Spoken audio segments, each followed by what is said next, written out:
बिस्मिल्लाहिर्रहमानिर्रहीम।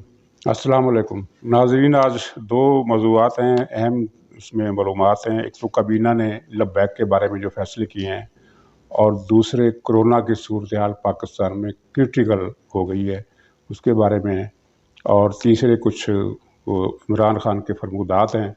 लेकिन इनसे पहले थोड़ी सी माजरत के साथ एक हैरत का इजहार करना है जस्टिस फाइज ईसा के एक जवाब पर जो उन्होंने एक दरबारी मौलवी साहब को दिया है। हैरत इसलिए है कि काजी साहब का मर्तबा मुकाम बहुत ऊंचा है, पूरी पाकिस्तानी कौम उनकी कदर करती है, और ऐसे जज पाकिस्तान में कभी कभी पैदा होते हैं। लेकिन उन्होंने इस मौलवी को जो जवाब दिया है वो समझ में नहीं आया, इसलिए कि ये एक दरबारी मौलवी है जिसका दर्जा, जिसे हम कह सकते हैं कि ग्रेड जेड का मौलवी है, बल्कि ये मौलवी सिरे से है ही नहीं, पाखंडी है, और एक घंटा भी वलायती शरबत पिए बगैर ये ज़िंदा नहीं रह सकता। तो जिसका ना इल्म है, ना उसे बात करने की तमीज़ है, और ना ही उसके अंदर कोई इंसानी एहसासात हैं, कोई इंसानी खुसूसियत है। उसने कुछ यावा गोई की है जस्टिस साहब के ख़िलाफ़, तो उस यावा गोई को नज़रअंदाज कर देना बेहतर है। ये आदमी इस काबिल नहीं कि कोई आदमी भी जवाब दे, मकबूल आदमी। जस्टिस साहब तो खैर बहुत बड़े आदमी हैं, कोई आम आदमी भी इसको मुँह लगाने के काबिल नहीं समझता।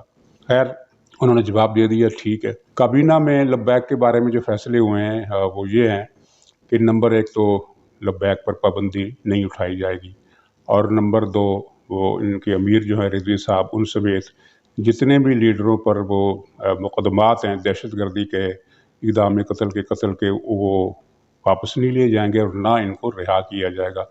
सिर्फ वो कारकुन रिहा किए जाएंगे जिनको आम पकड़ दगड़ दारोगीर के अंदर पकड़ लिया जाता है। और तीसरा ये है कि फ़्रांसीसी सफ़ीर को वापस करने का सवाल ही पैदा नहीं होता।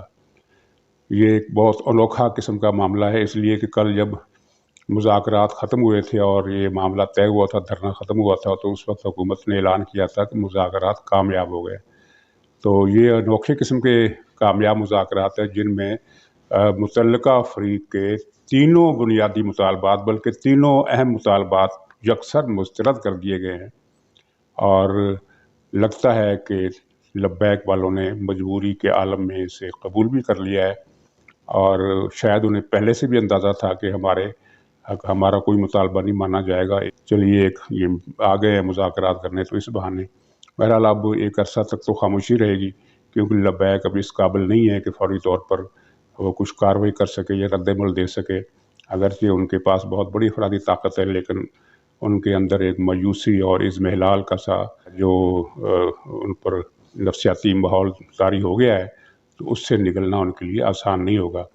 लेकिन इस सारे मामले में हुकूमत ने क्या इज़्ज़त कमाई है, एक धोखा उसका खुलकर सामने आ गया, एक फ़रेब जो उन्होंने लब्बैक वालों को दिया वो भी सामने आ गया, और कौम के सामने उनकी बेअमली और करारदाद का ढोंग जो है वो ये है कि वो तो नॉकआउट हो गया पहले ही मरहले में। इसलिए कि पीपल्स पार्टी तो उसे किसी सूरत सपोर्ट नहीं करेगी, और मुस्लिम लीग नून ने भी कहा है कि यह करारदाद काफ़ी नहीं है, नामुकम्मल है, तिशना है, अधूरी है, इसे जामिया बनाने के लिए हमें मुआहदे का मतन दिया जाए। मुस्लिम लीग नून ज़ाहिर है कि अपनी करारदाद पेश करेगी और हुकूमत उसे सपोर्ट नहीं करेगी, और मुस्लिम लीग के लिए भी बहुत मुश्किल होगा कि हुकूमत जो करारदाद, बल्कि पहला यहाँ एक सवाल ये बड़ा पैदा हो गया है कि इस करारदाद की जो हुकूमत कहती है कि वो लाई है, वो किसकी है? वो तो प्राइवेट मेंबर की है, और हुकूमत के बाद वज़ीरों ने ये भी कह दिया कि ये करारदाद हम तो नहीं लाए। यानी एक प्राइवेट मेंबर की करारदाद है, उस पर बहस होती नहीं होती।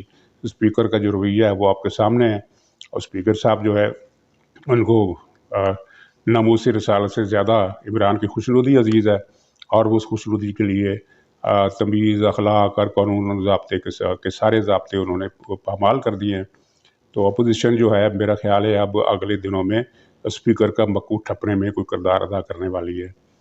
तो इशू तो सारा बदल गया है, मामला सारा ख़त्म हो गया है, और मेरा ख्याल है इस मामले में सबसे ज़्यादा घाटे में रहे मुफ्ती मुनीबुर रहमान साहब, जिनका बहुत मुकाम है। तमाम मकातब फ़िक्र के उलमा उनकी इज़्ज़त करते हैं। उन्होंने पहिया जाम की काल दी, वो कामयाब हुई, लेकिन उस हड़ताल का नतीजा क्या निकला? नतीजा ये निकला कि तीनों मुतालबात मुस्तरद करके तहरीक लब्बैक का इशू हुकूमत ने एक वक्ती मरहले के तौर पर ख़त्म कर दिया है।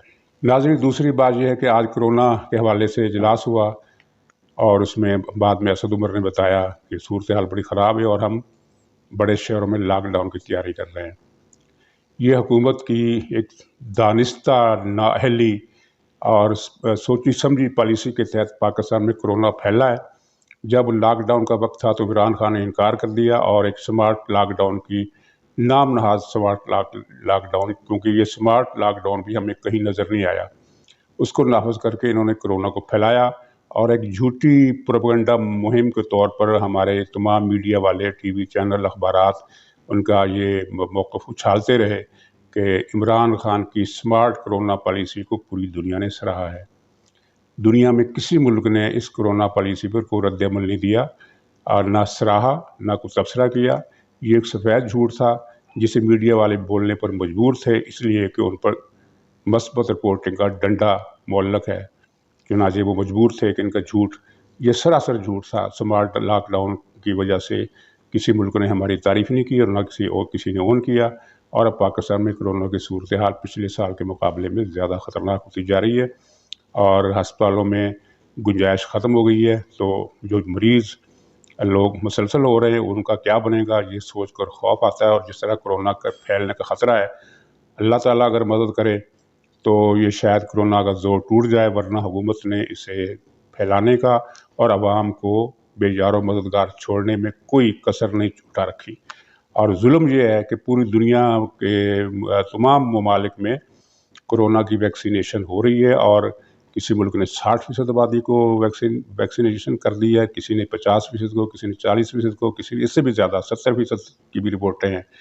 اور پاکستان واحد ملک ہے جہاں 1% آبادی کو بھی ابھی تک ویکسینیشن نہیں دی گئی، اور اگر اس حساب سے ویکسینیشن دی جاتی ہے تو یہ تو میرے خیال میں اگلی صدی تک مسئلہ جائے گا۔ ویکسینیشن ہی ان سے نہیں ہوگی، بلکہ یہ کرنا ہی نہیں چاہتے۔ اور لوٹ مار کی حد یہ ہے کہ کرونا کے حوالے سے جو ہمیں عالمی امداد ملی وہ بھی پی ٹی آئی والوں نے خرد برد کر لی۔ جو ویکسین ملی وہ 8,000 روپے کی یہ بیچ رہے ہیں، انہوں نے پرائیویٹ شعبے کو دے دی ہے، یعنی 1,000 کی یا 800 کی ویکسین پر 7,500 کا یہ منافع لے رہے ہیں۔ اور جو وینٹیلیٹر آئے تھے، جو دوسرے کٹس آئی تھی، وہ ساری انہوں نے بیچ کھائی ہیں، ہسپتالوں تک وہاں نہیں پہنچی ہے۔ اتنا بڑا اربوں کا انہوں نے یہ گھپلہ کیا ہے صرف کرونا کی مد میں، لیکن نہ کوئی نیب اس کا نوٹس لے رہا ہے اور نہ کوئی اور ادارہ نوٹس لے رہا ہے۔ کوئی کسی میں ہمت نہیں ہے کہ وہ اس اتنے بڑے گھپلے، انسانی جانوں کی قیمت پر انہوں نے ڈکیتی کی ہے پی ٹی آئی والوں نے، اور کوئی اس پر بول نہیں رہا، میڈیا بھی نہیں بول رہا۔ اور مجھے ظاہر ہے میڈیا کا مسئلہ اور ہے، ان پر مثبت رپورٹنگ کا ڈنڈا ہے۔ ناظرین، آج عمران خان نے جو ارشادات فرمائے وہ یہ تھے کہ پاکستان میں مافیا ہے جو مہنگائی کرتا ہے، اور جب نواز شریف اور زرداری سے حساب مانگا جاتا ہے تو وہ پی ڈی ایم بنا کر بلیک میل کرتے ہیں۔ یہ عمران خان کی سیاسی سمجھ بوجھ یا سیاسی دیانتداری کا ایک اور ثبوت سامنے آیا ہے کہ وہ معاملات کو کس طرح دیکھ رہے ہیں اور کس طرح جھوٹ بولتے ہیں۔ پاکستان میں اب تو تقریباً تمام آبادی کو پتہ چل گیا ہے کہ مافیا کا پیٹرن ان چیف کون ہے، وہ عمران خان ہے، چاہے وہ شوگر مافیا ہو، چاہے آٹا مافیا ہو، چاہے وہ ڈرگ مافیا ہو۔ اور ڈرگ مافیا بھی دو قسم کے ہیں، ایک ڈرگ جس میں میڈیسن آتی ہیں، اور دوسری ڈرگ وہ جو یہ پی ٹی آئی والے ان کو زیادہ جانتے ہیں، اس کے زیادہ کنزیومر ہیں۔ دونوں ڈرگ کے جو مافیاز ہیں، بلکہ نام گنوانے کی ضرورت نہیں ہے، جتنے بھی اس وقت پاکستان میں مافیاز ہیں وہ پی ٹی آئی کی سرپرستی میں اور پی ٹی آئی کے دامن میں پھل رہے ہیں، پھول رہے ہیں اور پھیل رہے ہیں اور عوام کا استحصال کر رہے ہیں۔ اربوں روپے ہر مافیا کما رہا ہے، جیبوں سے نکلوا رہا ہے، اور یہ عمران خان کہتا ہے کہ مافیا لوگوں کو حکومت کو بلیک میل کر رہا ہے۔ آپ حکومت تمہاری ہے، تم بلیک میل ہو رہے ہو، اس کا مطلب یہ ہے کہ تم جھوٹ بولتے ہو، کیونکہ بلیک میل کوئی حکومت اس طرح اپنے بلیک میل ہونے کی کمزوری کا تاثر نہیں دیا کرتی، وہ ایکشن کرتی ہے مافیا کے خلاف۔ کوئی صاحب یہ بتا دے کہ اس حکومت نے کسی بھی مافیا کے خلاف، بقول ان کے جو مافیاز ہیں، کسی بھی مافیا کے خلاف ایک دھیلے کی بھی کارروائی کی ہے؟ ظاہر ہے کہ نہیں کی۔ یعنی جب یہ نوٹس لیتے ہیں تو چینی اور مہنگی ہو جاتی ہے، جب یہ نوٹس لیتے ہیں تو آٹا اور مہنگا ہو جاتا ہے، جب یہ نوٹس لیتے ہیں تو دوائیں اور مہنگی ہو جاتی ہیں، اور یہ ایک لوٹ مار کا سلسلہ وزیر اعظم کی نگرانی میں، ان کی سرپرستی میں چل رہا ہے۔ اور یہ مافیا عوام کو یہ بتا کر، ان کے خیال میں عوام اب بھی ان کی باتوں پر یقین کرنے کی پوزیشن میں ہیں، اس لیے وہ اس طرح کی بات کر رہے ہیں پی ٹی آئی والے اور وزیر اعظم کہ مافیا یہ سارے مسئلے پیدا کر رہا ہے۔ حکومت آپ کی ہے، ادارے آپ کے ہیں، اپوزیشن तितर बितर हो चुकी है बकौल आपके, और वाक़तन अपोजिशन अगर तितर बितर नहीं हुई है तो मुअत्तल ज़रूर हो गई है। तो इन सारी चीज़ों के बावजूद आप ये कहते हैं कि माफिया ब्लैकमेल कर रहा है हुकूमत को और माफिया ये सारी महंगाई कर रहा है, तो ये इतना बड़ा झूठ है जो सिर्फ या तो गोएबल्स बोल सकता था या फिर इमरान खान बोल सकता है और बोल रहा है। ये कोरोना का मसला हो या तौहीन रिसालत का मसला हो, महंगाई का मसला हो, बेरोज़गारी का मसला हो, कोई भी मसला हो, इमरान खान की तरजीहात सिर्फ एक 3-4 नकात पर घूम रही हैं। एक ये है कि नवाज शरीफ का घर गिराना है, 2 मरतबा एक हफ्ते में कोशिश की गई, वो नाकाम हुई। अब भी वो कायम है कि मैंने नवाज शरीफ का घर गिराना है, और या फिर मुस्लिम लीग पर ख़ास तौर पर मुकदमात बनाने हैं। पीपल्स पार्टी पर तो मुकदमात वापस होने शुरू हो गए हैं, और उन पर कोई किसी वो जो पहले खबरों का सिलसिला चला था कि फलूदे वाले के घर से, पापड़ वाले के घर से, फलां फलां के घर से जरदारी के अरबों रुपए बरामद हो रहे हैं, तो वो सिलसिला तो कब का ख़त्म हो गया। और वो जो अरबों रुपए बरामद हुए थे या जितनी भी रकम बरामद हुई थी, उस रकम का आप कोई जिक्र भी नहीं करता। इसका मतलब ये वो भी एक ढोंग था पीपल्स पार्टी को ब्लैकमेल करने के लिए, और जब पीपल्स पार्टी सीधे रास्ते पर आ गई तो वो सारा सिलसिला थम गया है। नाज़रीन, इसी पर खुदा हाफ़िज़।